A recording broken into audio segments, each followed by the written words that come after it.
As people can see, Joe is not here and Gretchen is not here, but I am flying with Grim Steak of Cruising with Steak podcast. Thank you, Grim. He is over there, longtime friend and special guest today. Interview is Trey Hudson of the Meadow Project. So Trey, he wrote a book a few years ago about this mysterious place down south, basically the Skinwalker Ranch of the South. Trey is a veteran of the U.S. military. Correct me if I'm saying anything wrong here. Okay. Sure. A veteran of the U.S. military intelligence operations. So you're a vet. You're also a seasoned field investigator and a director of the Oxford Paranormal Society. Is that correct? That is correct. The Oxford Paranormal Society has evolved into something called the Anomalous Studies and Observation Group, which is basically OPS was your basic, haunted house, paranormal research group. And as we started researching the thing that became the Meadow Project, we realized that a different type of perspective needed to be generated to really dig into this extreme high strangeness in rather austere environments. So OPS evolved into the Anomalous Studies and Observation Groups, which is not a paranormal group. What I tell people is I started off as a ghost guy. That's, I studied under Dr. Bill Roll, at the University of West Georgia, famous parapsychologist. But now I'm kind of what I call a weird crapologist, kind of in the vein of John Keel. So if it's just weird, I'm looking at it, and I try not to categorize things or put things in a box. I just look at the holistic gestalt of the phenomena. Yeah, and I think that's the best move nowadays. Yeah. I mean, now that dare I say UFOs. I still say that term, and UAPs have gone mainstream. It seems like it's been now that the category, the subject, the topic is kind of oversaturated, and we need like a wider brush to encompass really everything that the phenomenon is, or at least I believe it to be. So the Meadow Project, it is this weird place down south for anybody who doesn't know about it, needs to play catch up a little bit. There are reports, correct me if I'm wrong on all this stuff, so I had to go back through some of my old notes here and take a look at what was going on there. So we have reports of UFOs and strange lights, entities, like shadow figures being there, cryptid-like entities possibly around the area. Oh, absolutely. Portals. We got portals. Yes. Time distortions or time dilations. Yes. And the physical effects that we humans can feel down there, whether that's like nausea or just like a disorientation. Yes. Oh, all of those and more. And more. It is a very strange place. And one of the probably the foremost experts on Skinwalker Ranch who's written numerous books about it.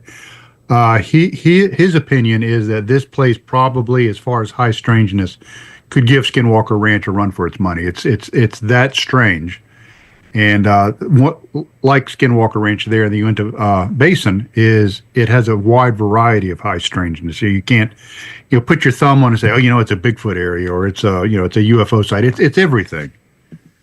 And sometimes So when you talk to people maybe not familiar with Skinwalker Ranch, you try to give them like a general overview of what it's about, and they sometimes will assume, so if I go there now, I'll experience something. And it's like, I don't know. And there's like journalist George Knapp claims that he's never had an experience at Skinwalker Ranch, but other people around him have. Is that the same way down at the Meadow? It is. I've had several, well-known, researchers. Katie Page is one. Josh Cutchin is another. And various other people have come down there as guests. And usually we'll have some sort of phenomena go on. And this is going to sound a little weird, but your basic phenomena that you usually will experience are disembodied voices, people singing in the distance, talking in the distance, where human beings shouldn't be, orbs and lights in the forest, almost like small pinpricks of light.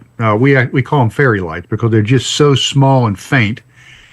And shadow people are very, very common. And we were actually lucky enough to be filming a documentary at the Meadow. It wasn't about the Meadow. It was just a small portion of the documentary featured the Meadow.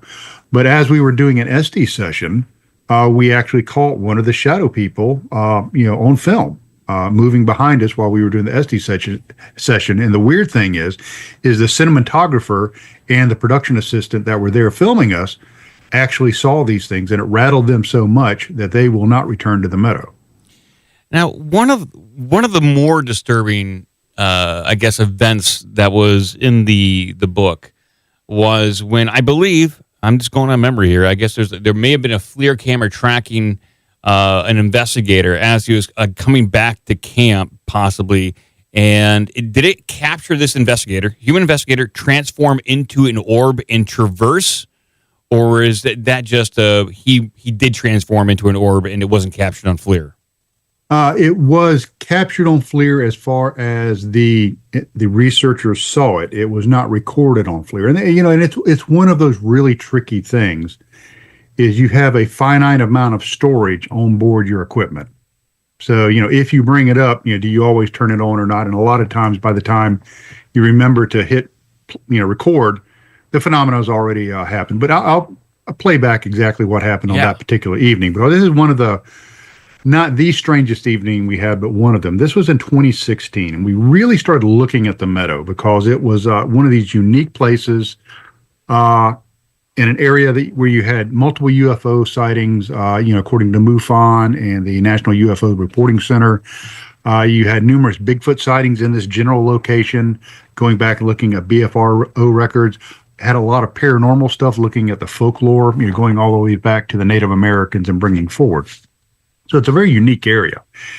And it's a large open field where we could see, any cryptids moving across it. We could see the sky. So it was just a good place to set up operations. And that's what we decided to do, not really expecting anything initially back in July of 2016. So our idea was we were going to have several teams set out in this, imagine an 8-acre mountain meadow, here in the South. It's just beautiful, just bucolic, just a fantastic, wonderful, beautiful setting. Set up 4 teams out in the Meadow themselves, equipped with thermal and night vision, and we were going to have a single individual run across a ridge to the south of the Meadow. And the idea was, him being up on top of the ridge, he could see down into the Meadow, and if there was anything between us and them, he could flush it down into the Meadow, and maybe could run across where we could actually pick it up with some of our equipment. That was the idea. And that was Bob. Bob Wilson, Bob Grumpy Wilson, who some people might recognize from the show Bigfoot is Real. So Bob started moving. We all went set up in the Meadow, and Bob was starting to move towards the ridge line to move across the trail. And he said, I forgot something back at base camp. Let me run back there and get it, because we all have radio comms with each other. We had a base camp operator running net control. We kind of run things like a military operation, not because we're militaristic, but because that it works. It's a good model. And so Bob came back, and he radioed us, and he said, hey, guys, I'm at the tree across the trail, which is a really well-known landmark. And he says, I don't remember how I got here. And so the first thing that pops into our mind is maybe he's having a medical emergency. So our paramedic, our head medic for that weekend, got on the radio and did a kind of a virtual medical assessment via radio. And he said, Bob, are you dizzy? No, I'm not dizzy. Does anything hurt? No, nothing hurts. Have you fallen down? No, I've not fallen down. Repeat, Mary had a little lamb, thinking it might have been a stroke. He repeated that perfectly.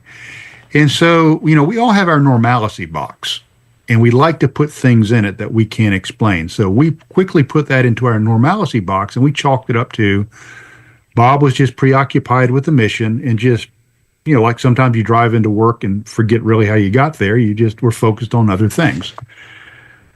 So Bob moves across the top of the ridge. Nothing much happened. He drops down into the Meadow, into the west end of the Meadow, and starts moving across. One of my teams, which was comprised of 2 individuals, Daryl and Tim. A little bit of background. Daryl is a graduate from the Georgia Institute of Technology, has a master's degree in public administration, is a career firefighter. Tim has a dual degree from the Georgia Institute of Technology in physics and philosophy, served with the 75th Ranger Regiment in Special Operations, and I was working with AI and auto driving type programming stuff for General Motors. So these are two very solid, smart guys. Some serious dudes. They're very, very serious dudes. They're not, guys that I swung by the latest trailer park and said, "Hey, hop in, I got some bud." These are very serious guys. Nothing against trailer parks. So before I get the hate mail, I'm just kidding. Yeah. But these are serious guys, and so we're in radio contact. Bob drops out of the meadow or drops down off the ridge. They see him on their thermal. And they're watching him on his thermal because he said, "Hey, I'm coming over to you guys." They drop the thermal down, and about the time they drop their thermal down, they see an orb appear, a sphere of light. And that sphere of light moved, let's say 100 meters in just a few seconds. And we calculated it. It was moving about 22 miles per hour. And it stopped, and they quickly brought their thermal back up, and they see a human-shaped thermal signature standing there. And they quickly get on their radio and they say, "Bob, are you okay?" And they're watching this figure on the thermal, and the thermal figure brings the radio up to its mouth, keys it, and Bob says, "Yes, I'm fine. Why are you asking?" That's crazy. They say, "It's insane." Yeah, it's inexplicable. It's uncanny. I have no answers for it. But multiple witnesses. But it gets even stranger because they say, "Bob, come straight to us immediately." So he comes to them and he goes, "Hey guys, what's wrong? Why are you seem agitated? What's going on?" They said, "We just saw you turn into a ball of light and travel 100 meters. And he's like, "No, I didn't." They said, "We saw it. Two of us saw it." And he goes, "No, I just walked over here." So from Bob's perspective, it was just him walking over to them. In their perspective, he turned into a ball of energy. Now, this is where it gets kind of funky. Y'all are familiar with the dual slit experiment, where light presents itself as both a particle and a wave at the same time. It's a quantum effect for light, on a quantum scales. What if these were two realities, much like a particle and a wave? Bob was walking normally and turned into a ball of light at the same time. What if these unique places around the world, you actually have quantum effects on a macro scale instead of a micro scale, a macro quantum effects?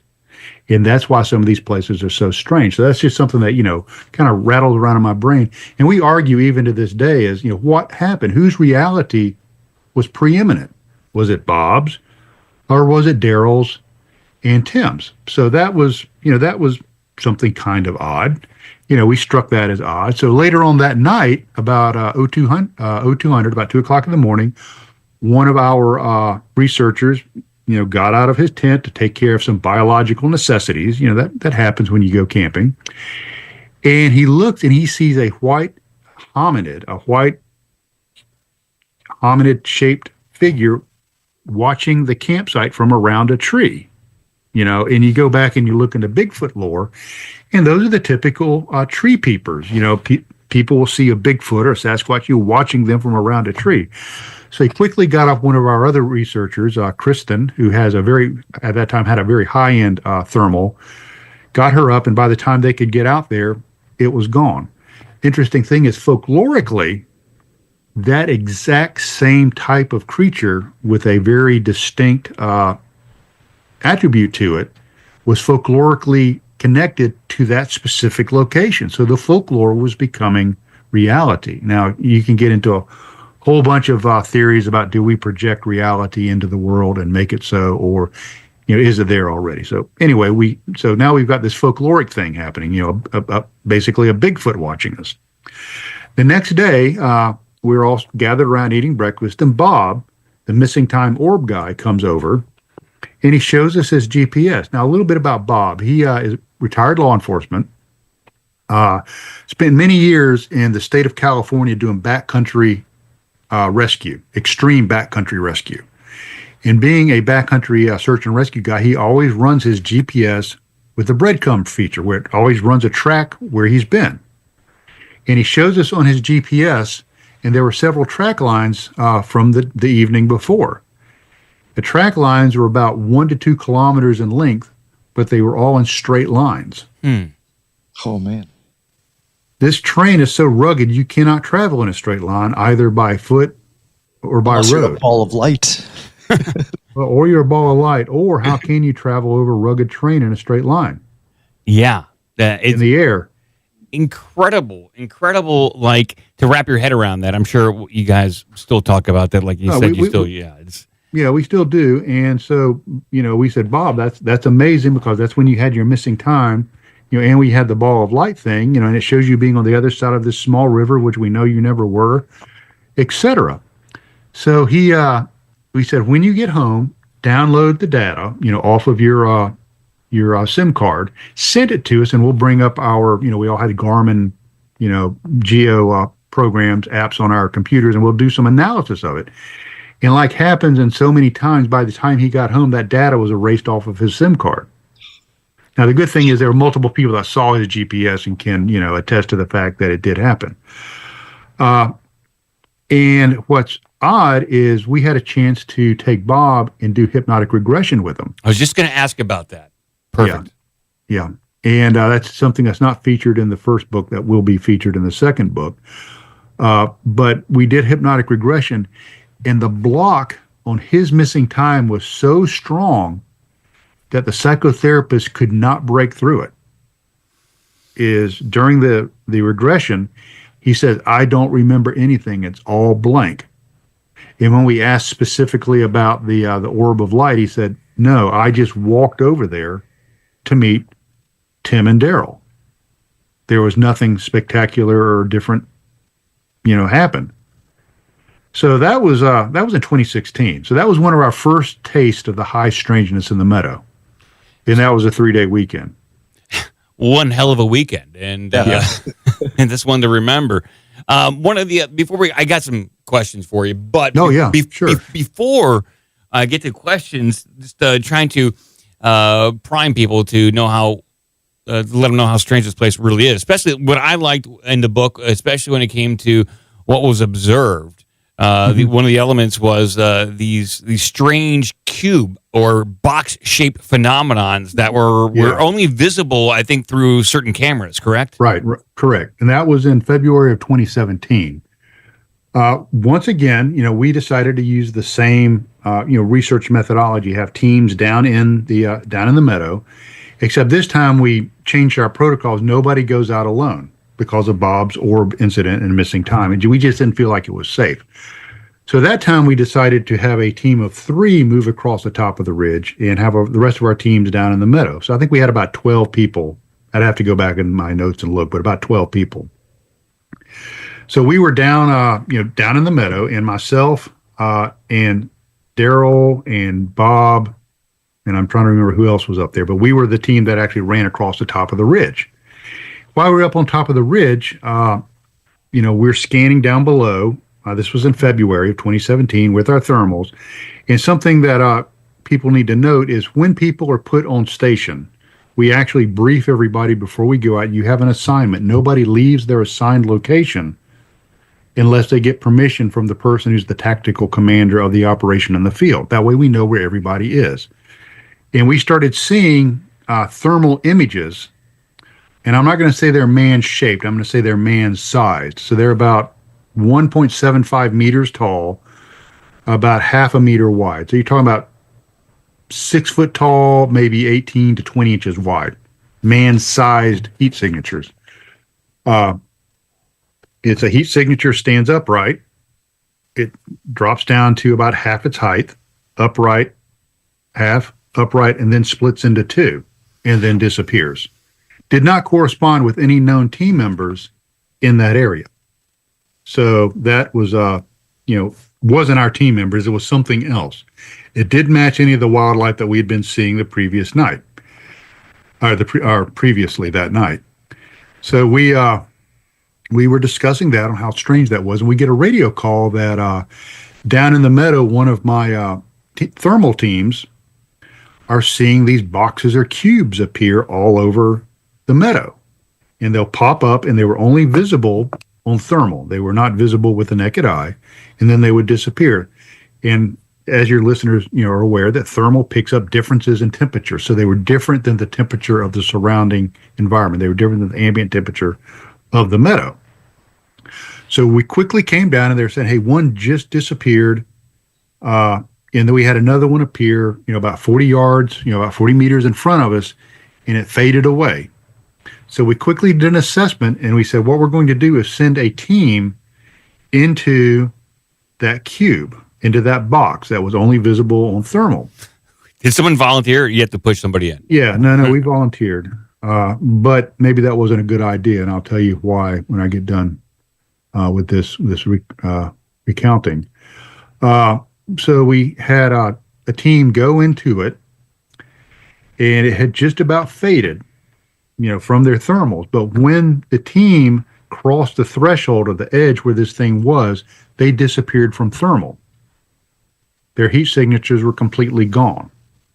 Now, we have tried to recreate that in the same location. We're not able to do it. It was that particular video was reviewed by the Discovery Channel last year and came back inconclusive. They don't know what it was.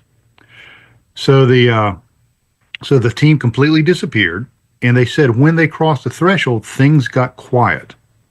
It became very dark. They walked into it unencumbered.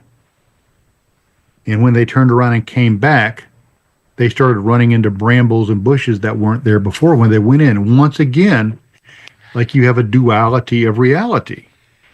One reality, these branches and brambles weren't there for that very short period of time they were in the remnants of that box or cube. When they came out, the reality that we're aware of in the woods was there once again. So you had this dual reality existing at the same time where that cube was. And if they didn't come back out, that could have been potentially you could have lost them forever, kind of like a missing 411 case. Well, we did lose them. Of the 4 people that went into the cube, only 2 are still alive. Wow. What? So what did they succumb to? Did they pass from possibly like cancer or just other like naturally occurring diseases or just Bob passed away from cancer. Wow. Okay. Oh, jeez. And Tim, peak of health, weightlifter, little fire plug kind of a guy, died from, we believe, a pulmonary embolism. Wow. So now I'm not saying correlation is causality. I'm not saying that. But it's interesting that people that encounter high strangeness, not just my team, but Gary Nolan talks about this and a lot of other people talk about this, there are some health effects. So, I've got to throw a warning out there to your listeners. If you want to get involved in this business seriously, be very aware of what you're getting involved with because there may be some health effects. And I would be negligent if I didn't say that. Yeah, it can be very dangerous, and that's why probably a lot of the UFO secrets are held by the Department of Energy. So we have a good primer. This is a strange place, and sometimes these strange places they attract extra attention, much like Skinwalker Ranch over there in the West. They've reported that it's not just their teams on the ground, but sometimes they are surveilled, what they assume to be the U.S. federal government. Do you have any concerns that you are being surveilled or your team or the property while you're out there? Yeah, every time we went out there, we were surveilled by the federal government. Really?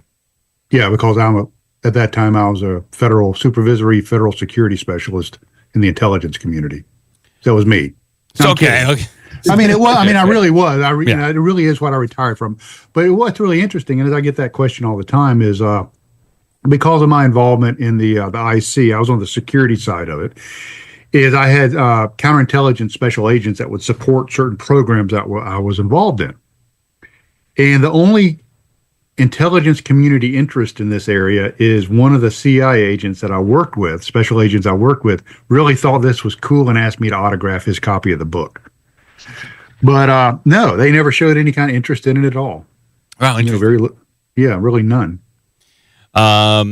So when it comes to like the time anomalies, like several of your team members reported like time loss, maybe dream intrusion.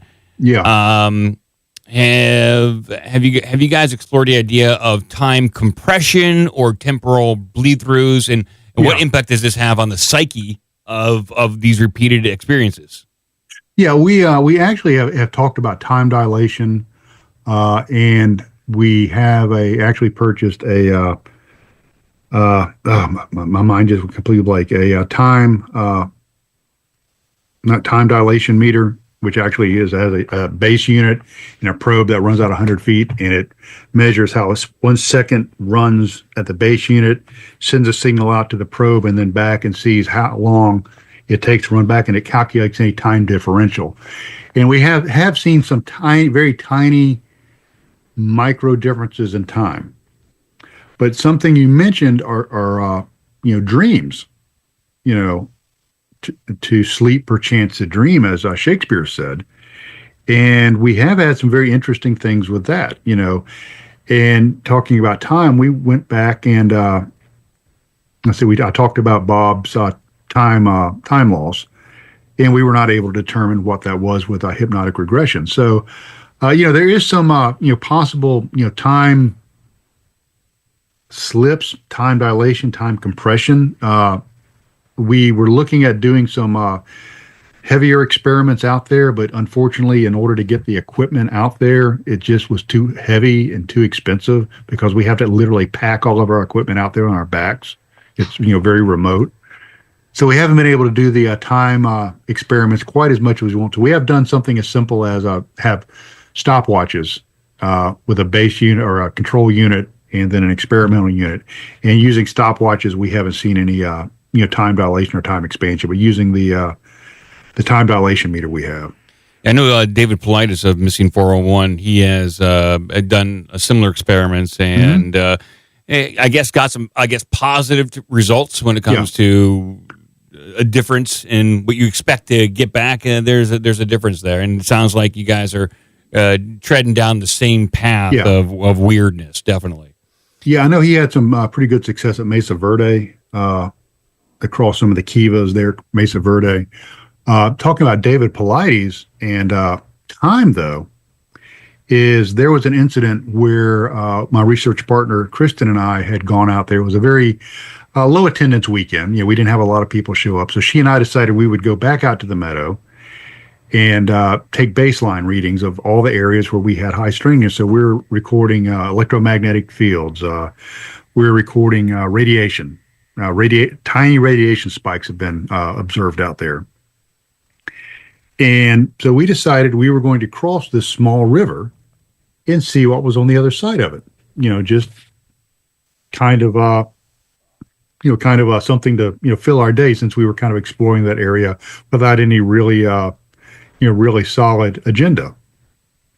So personally, what I did is, we roll our pants legs up and we wade across a small river. She lose sight of her through the brush as we're moving through this overgrown river.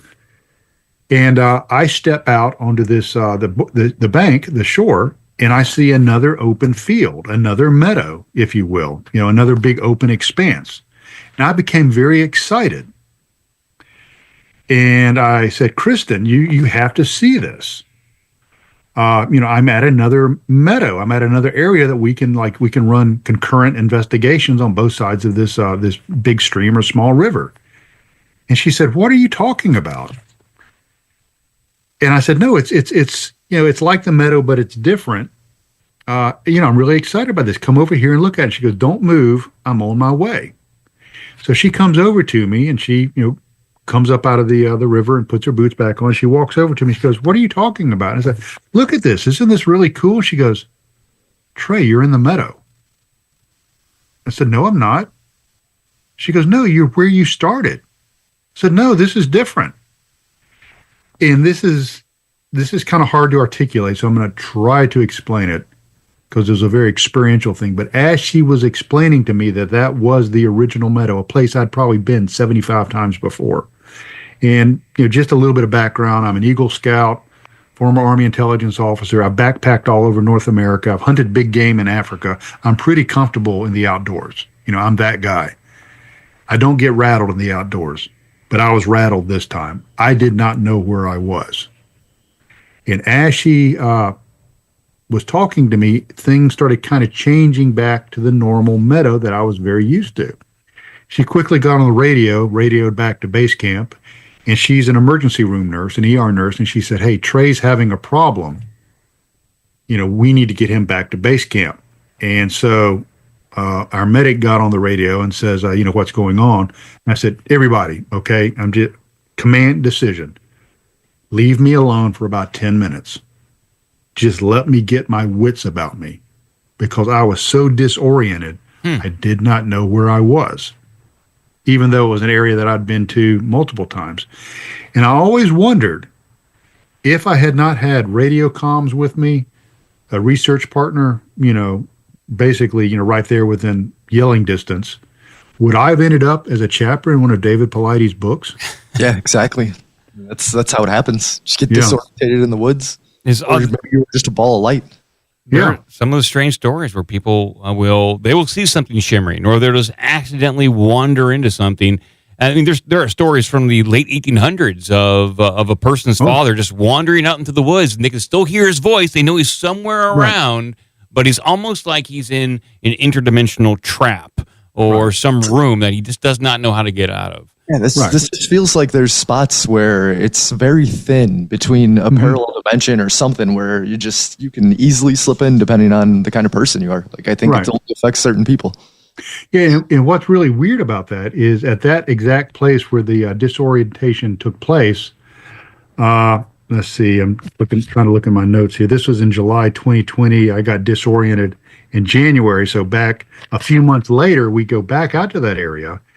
And at the area where I became disoriented, in the creek, which was kind of the halfway point, kind of like where I got to the halfway and I didn't go to the other side, I ended up back where I started. So kind of in that halfway point, there's a small island. Now, when I say island, I'm talking maybe 4 feet wide, maybe 18 feet long, very small, in the middle of this creek or this big creek or small river, and with a lot of brambles and stuff growing. And in the middle of this island, there's a sapling that goes up about 12 feet. It's probably maybe an inch and a half in diameter.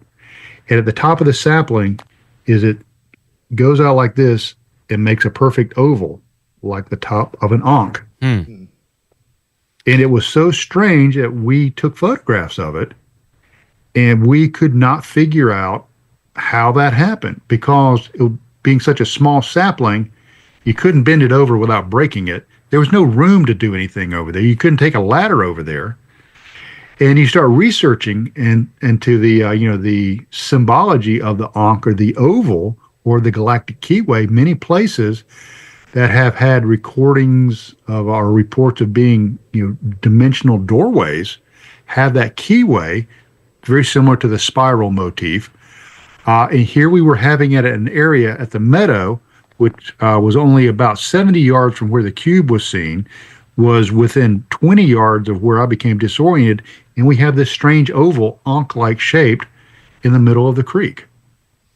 Do you guys speculate that coincidence? It was growing around something that you just couldn't see, or no? Let me see if I can pull the photograph up here for you. It was just like the top of this tree had been bent over into. Oh yeah. Oh wow, yeah, that's perfect complete needle. Over. Yeah, just like the eye of a needle or the top of an ankh. Well, that makes me think of like electricity. There's some strange electrical current going through that area that's making that go, because that was like Tesla's stuff was shaped like an ankh, his oscillators and things. So yeah, I don't know. That's wild. So Trey, I'm sorry, I didn't mean to cut you. Go ahead. No, I mean you can get into the Temple of Dendera and all kinds of stuff like that about the electrical shapes and all that. But I'm sorry. Well, I was just going to ask if budgets and logistics were of no constraint to you, what kind of experiments would you run? What kind of instruments would you like to see out there? Yeah, I would do one of the experiments is I would like to reach out to Dave Mason, who did a lot of the experiments at Skinwalker Ranch for the television show on the History Channel, and he and I have been in communications. And I would like to do some experiments using laser as means of communication, and also use lasers as a means of detecting time dilation by small Doppler shifts and light frequencies. Send a laser out across the meadow, bring it back, with a prism, and see if you have a Doppler shift in the red phase or the blue phase to see if time actually changes, as it moves across the meadow. I would like to do something kind of like I think it's UAP DAP, and there's some other systems out there that you can place into an area that will record any fluctuations in electromagnetic fields, radiation, also any movement, and it will record this data in a data set, also record any audio or visual in infrared. I've talked to some folks about getting that set up. Unfortunately, this is an area that doesn't even have cellular reception. So, we couldn't store and forward the data. We would actually have to set this out there, leave it there for a period of time, and go back and retrieve it. Bad thing is, and I talk about it, this is public land. Mm-hmm. So, there's no guarantee it would be there when you got back. Now, this is pretty remote. I mean, it's pretty unlikely somebody would just stumble across it. So, I would like something like that, some piece of equipment I could put out there that could, could record remotely, all kinds of different phenomenologies. And then, of course, I would like to start looking into some of the more, wooey aspects of it. We've had some successes using the Estes protocol and some things like that. What is the Estes protocol? Estes protocol is, I'm sure everybody's familiar. You've seen the ghost shows where they'll take an AM/FM radio, yes, and they set it to scan the frequencies. Well, that's very subjective. You can hear what you want to hear. What's your name? Oh, I heard George. So what the Estes protocol does is it takes that same type of theory, and you take the output from this small radio that's frequency hopping, and you put it in sound canceling headphones with earmuffs over them. So the only thing they hear is what's coming through that radio, that ghost box. You also blindfold them. And you have an interrogator and a receiver. The interrogator is a person that asks the questions, and the receiver is a person that's blindfolded and has the headphones on.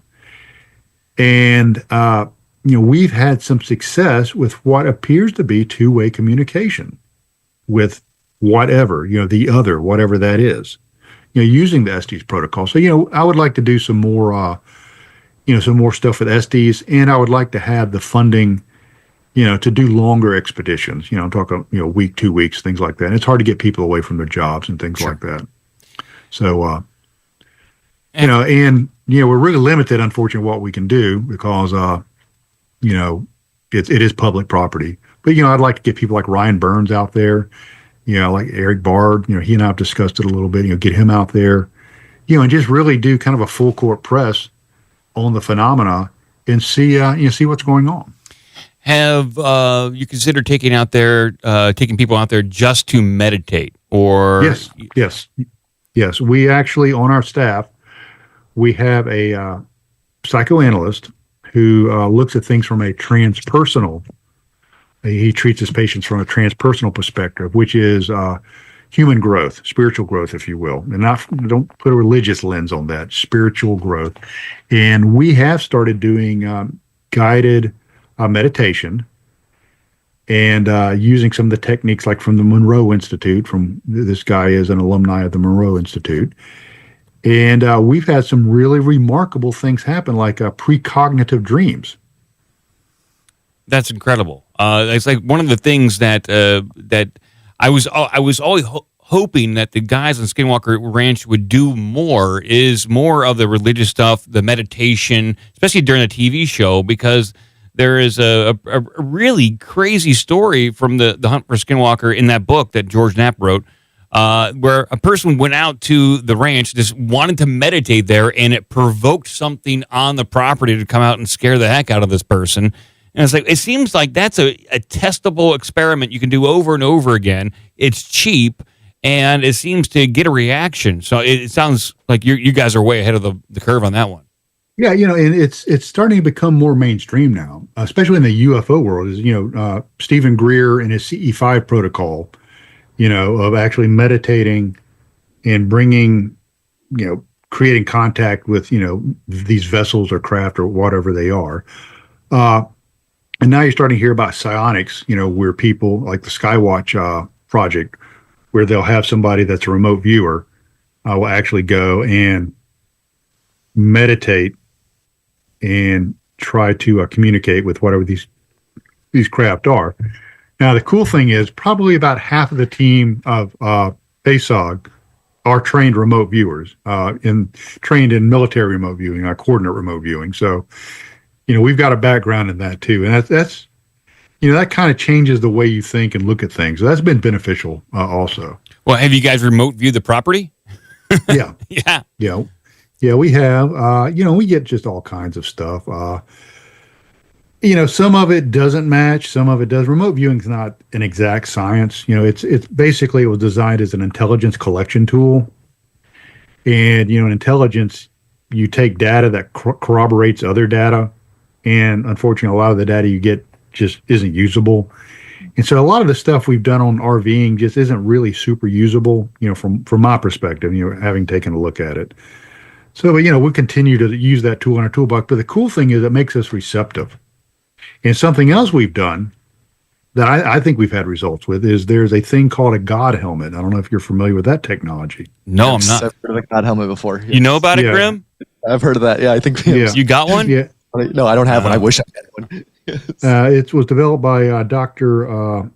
Not Robert Persinger. I'm trying to remember William Persinger. I'm trying to remember his first name. And Stanley Coren, his assistant.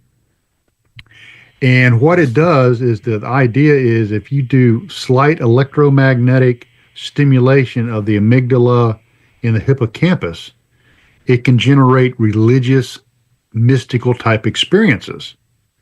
So we actually have ASOC has a field deployable God helmet. That's awesome. That we can take the battery and inverter and take it out into the field and do it. So what we've started doing is before each expedition is we'll try to take a few of our members and put them through God helmet sessions. And what we'll do is we'll zap both hemispheres with like a 40 hertz signal to create bihemispherical cooperation between both sides of the brain, left brain, right brain. And then we'll start zapping the right side of the amygdala to generate these mystical experiences. And my theory is that when you do that, is it primes the pump, if you will, for high strangeness. It kind of like is waving a flag saying, hey, we're here if you want to talk. And our phenomena has evolved from, seeing lights in the woods and seeing shadow people to people actually being touched, physically touched by unseen forces, having precognitive dreams and things like that. And this will be in the second book, is abductions. Something that mirrors the classical, Whitley Strieber abduction. So, having the ability to do some of this stuff with these different technologies, and also being able to tie the bow around it with a trained psychotherapist and hypnotherapist really has yielded some amazing results. Now, this might be just kind of who I am, but have you had anybody go out there, or will you take anybody out there and have them do psychedelics, DMT, extended mushroom trips to see if they can glean any information from that experience? I'm trying to think how to answer this. I am not.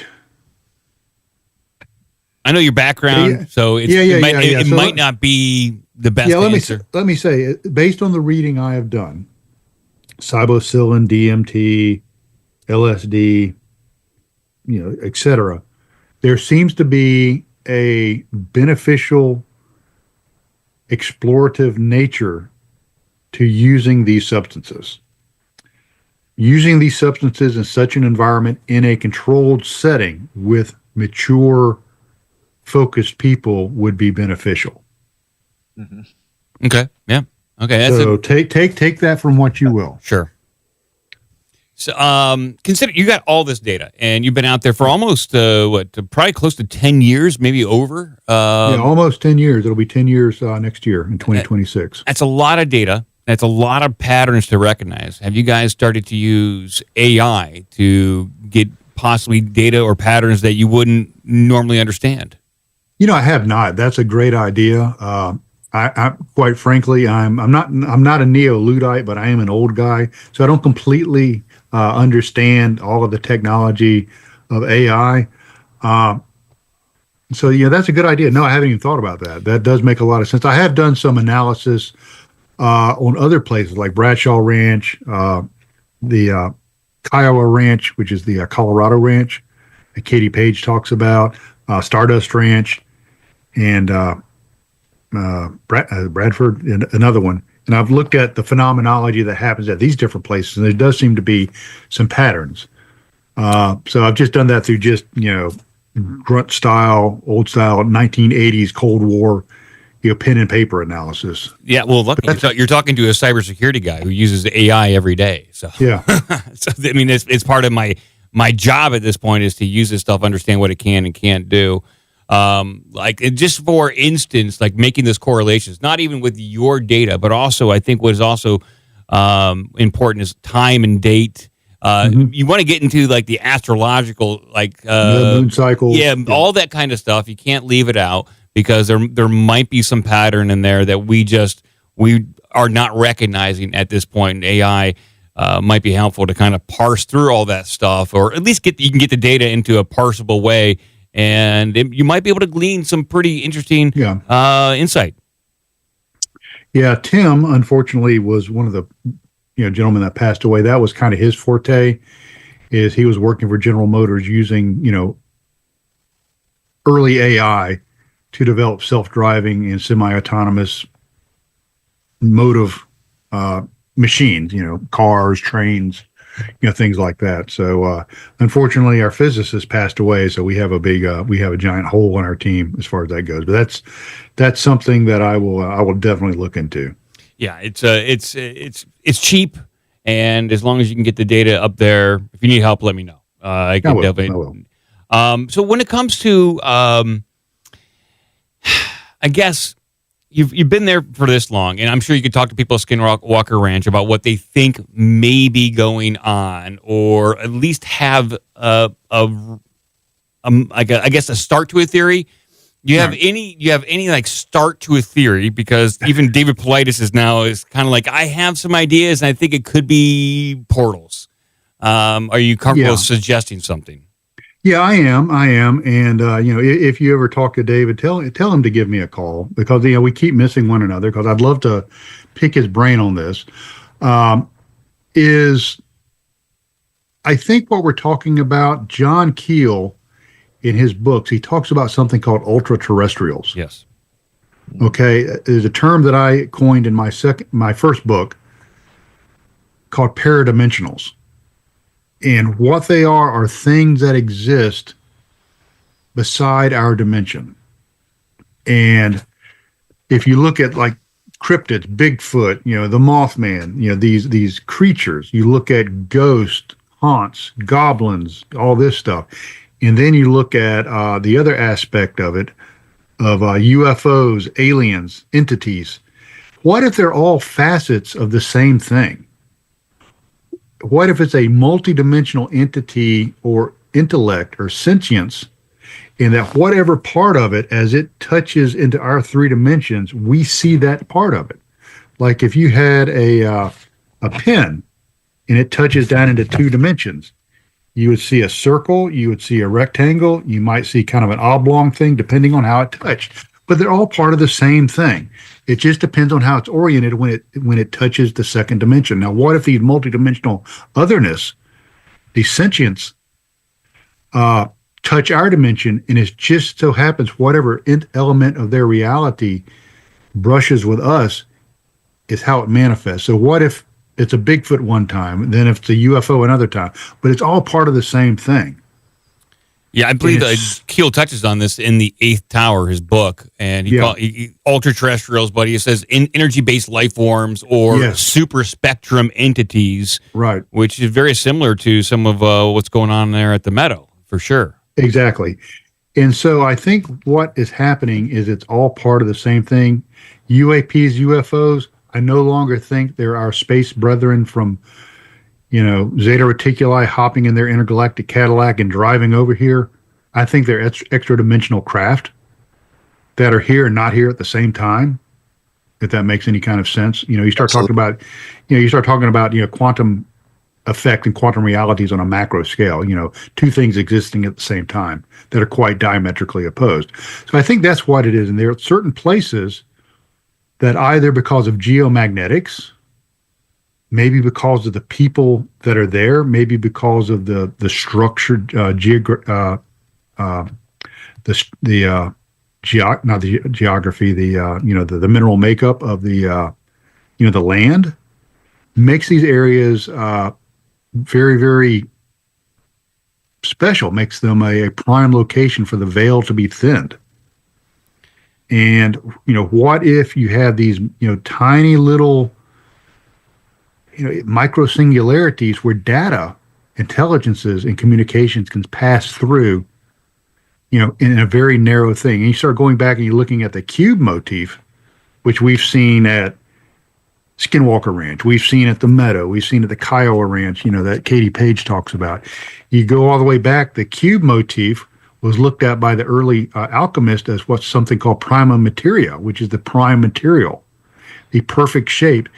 In the book of Revelations, it talks about the New Jerusalem coming down from the skies, and it is a 1,400-mile square cube. So there's something about these cubes that when this high strangeness manifests into our Euclidean three-dimensional space, cubes seem to be a common denominator. Now, why that is, I don't know.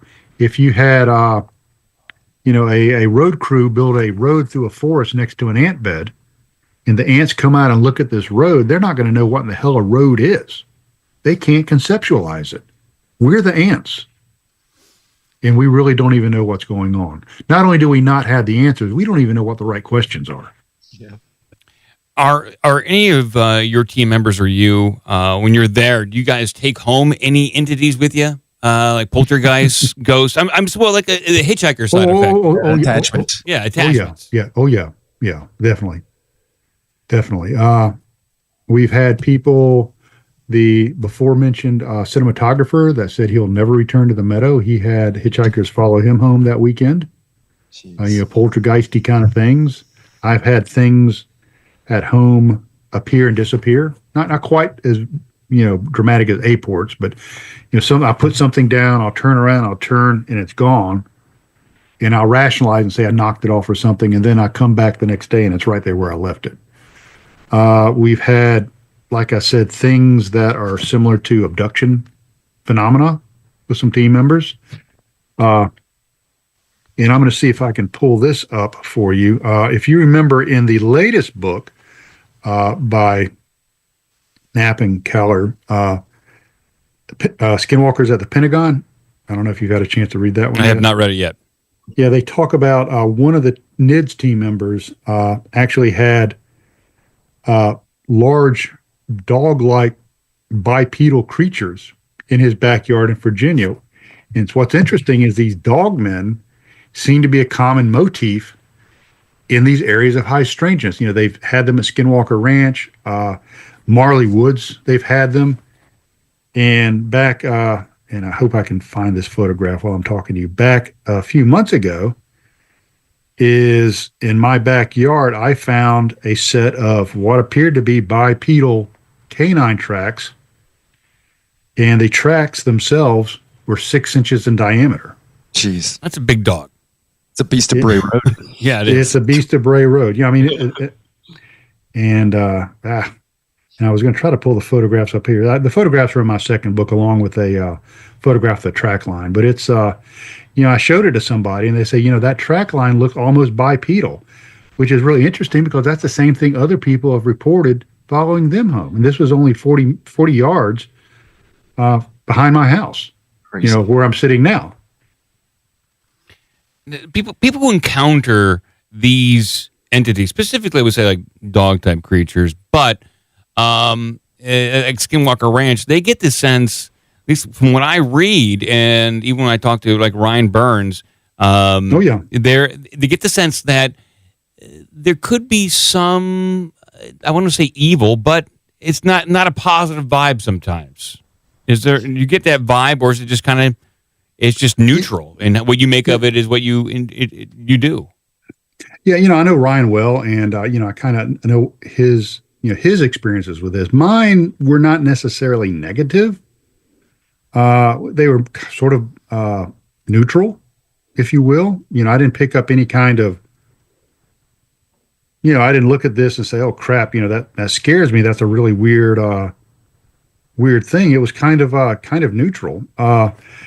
The abduction phenomena that some of my team members are experiencing do seem a little scary, especially when we start digging into it and pulling the data out through hypnotic regression. Okay, here we go. Let me show you. Oh yeah, we see it. Oh, that's pretty deep. That's a 6-inch scale at the bottom. Oh wow. Yeah. And this is the that's the track line. See if I can get that. That's a 36-inch scale. So, you know, it's strange that these canine type entities, if you will, seem to follow people that have had these experiences with extreme high strangeness. Yeah, like I said, not only do I not know the answers, I don't even know what the questions are. It's just, you know, something that happens. So you're in this for the long haul. It seems like you are, I don't want to say obsessed, but I guess if I was in your situation and knew about this stuff, I would be kind of obsessive. I would want to keep going out there. I don't want to use the word addicted, but are you addicted to going out there for this quest for truth? Yeah, I am in a way, for a couple of reasons. Number one is I'm retired. I need something to do, and I don't play golf. So I think this is more interesting than golf anyway. This is a unique place, okay? This is a very special place. As a matter of fact, it's so special that when Bob Wilson died, he requested that his ashes be spread at the Meadow. Oh, wow. His urn was a simple black cube when we spread his ashes. So it's a very special place, okay, on a lot of levels. A very special set of phenomena, and I want to share it with the world. I don't share the location because I want to keep it as pristine as possible, and that's not because I'm a butthole. It's because, you know, I've talked to Dwayne Ollinger when the Blind Frog Ranch got outed, and the problems he's had, and the guys at Skinwalker, and not because you're a butthole, it's because other people are buttholes. Yeah, so you know that's why. You know, Katie Page is so careful about the location of the Kiowa Ranch. I've been out there too, but she doesn't let a lot of people go out there because it's so special. But I want to share my story. You know, I want to share this story. It's not my story. It's the world story. You know, and like I tell people, I don't care if you believe what I'm telling you or not. It doesn't matter to me. This is my experience. This is the experience of my team members, and I'm going to put it out there. And at least you'll be entertained. At most, you'll be enlightened. But at the end of the day, you've heard the story, and I'm not keeping it under a bushel. It's not my story to hold. It's not my story to keep. It's the world story, and it deserves to be told. Appreciate you sharing the story. It looks like you got a new book coming out, too. I do. It will pop out on the 27th. It's called Return to the Meadow, Further Adventures at the South Skinwalker Ranch. And I got a piece of news. I wish I had the green light to announce it because it's super cool. I just can't go into it now. I was hoping that I would have something that I could put out there for people to watch, but I'm not quite there yet. But it's pretty cool. If anybody's interested in the video of the cube, if you go back and look at Alien Encounters Fact or Fiction on the Discovery Channel, on August the 6th episode, it was featured on that show. and they did an analysis of the video and showed our recreation. So, that's out there if people want to actually see the portal video. That's pretty cool. So yeah, I got a new book coming out and some other stuff. So it's a great time. It's a fascinating thing. Like, so I'm buying the book right away when it comes out, because this is my bag. This is like when I have free time, I read about this kind of stuff. And I think a lot of our listeners on this show will do the same thing. So if you don't mind, I'm going to try to open up the phone lines. I'm going to try. Okay. I'm going to try. Sure. And if anybody wants to call in and talk to Trey, have questions about the Meadow or maybe anything paranormal, go ahead and ask. So 614-388-9109, or you can Skype directly in using our big dumb mouth. You guys know the number. If you guys want to give a call in, that's fine.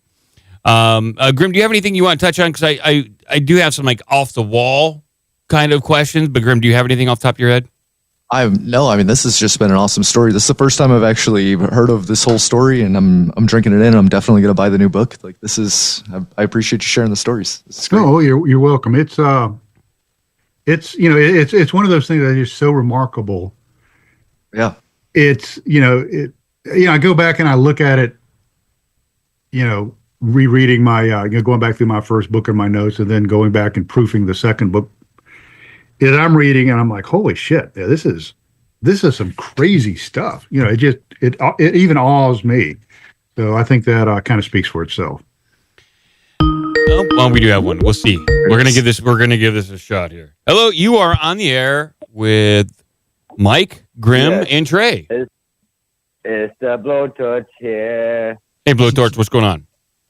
I have very, very good. I have experience with shadow people and other entities, and it's just what I thought about real quick when you were talking about the Project Meadow and Skinwalker Ranch, and I do believe that when you do hard drugs, you tend to what do you call it? And unveils a realm that we can't see when we're not on drugs, and so that veil is probably, you ain't gotta do drugs, but if you were to do drugs at Skinwalker Ranch, you might really have a different experience than you would be doing drugs in the street.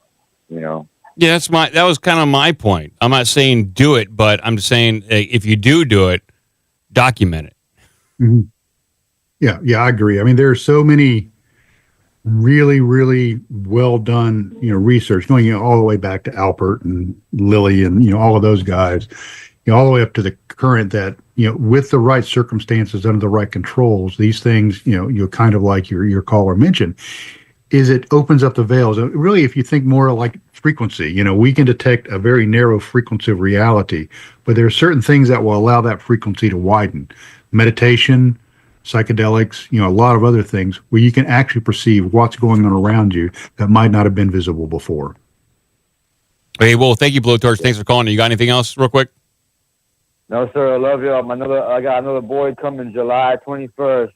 Oh, congratulations. Very excited. Another boy, his name is Jesse. Well, congratulations. Say hello to your wife, and be careful out there in Texas. Yeah, we will. Love y'all. Bye. It's Blowtorch coming in with a somewhat relevant question. Yeah. Drug related, but we'll take it. It's in the realm. Yeah. If you look at it on a kind of a macro scale, is anything that you can do that will perhaps open the doors of perception, like Huxley said, you will have a more robust and meaningful experience, and through meditation, things like the God helmet, stuff like that. So, that's a great question. Absolutely. Have you guys delved into it all? Simulation theory, that if we live in a simulation, then we must approach these experiments this way, because this is our outlook on this reality. So this might adjust how we run these experiments. Yeah, that is a good thing. There was actually an article I read last week, and there is a scientist that is doing some experiments, and I didn't actually dig into the scientific journal, that will maybe point to whether this is a simulation or not. You know, two ways is simulation theory, agreed upon reality, and the observer effect. And you start looking at the things through those optics, is either you can look at the experiments and the experiences as being very exciting, or they're rather meaningless. You know, and it kind of depends on how you look at it, because both of those can exist at the same time. They can be monumental or meaningless, depending once on your perspective. You know, and even Keel talks a little bit about, you know, the observer effect. You know, he doesn't really call it that, but, you know, he talks about it. The Brad Steiger talks about it, you know, manifesting, you know, the experience. So, you know, you can kind of get deep down into not only the physics of it, but the philosophy of it. And when you really boil it all together, there's no separating, you know, the two. You know, like Shakespeare said, there's more to heaven and earth than in your books.